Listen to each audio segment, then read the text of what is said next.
Mayong gabi mga igsoon, si Kuya Nico na sad ni. Good evening to everyone. Mag-share lagamay little bit thought, faith seeking understanding kind of sharing for another night karon. Si Kuya Nico would like to share about the human person. Sa Catholic perspective, the human person is a composite mixture of body and soul. So we are a mixture, inseparable mixture of body and soul. So dili mabulag, alawas o kalag. That's the human person.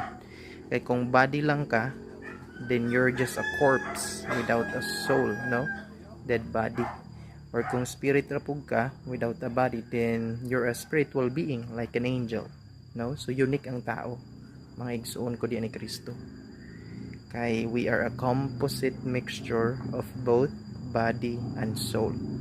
So we are not just our body, we are not just using our body, we are not a soul imprisoned in a human body, but we are both a composite mixture, dili mabulag nga mixture sa atong lawas ug kalag mo ng tao, mga igsoon, no? So sa atong contemporary times karon, somehow we would negate our body nga external lang ni, panggawas lang ni siya. Ang tinuod nga ako is buried or imprisoned inside my body, no? Gabuhat tag separation or difference between the body and soul. However, the Catholic tradition teaches that the human person is a composite mixture of body and soul.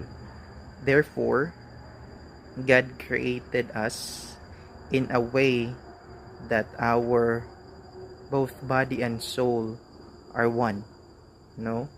Dili siya like something separated deep inside us. As the Catholic faith and church teaches that God willed us, loved us, both in a material and immaterial dimension or manner that we have as a being, as existing as we are.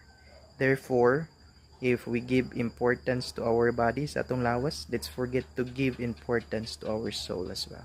Let's pray and hope for God's love and mercy. Thank you. God bless.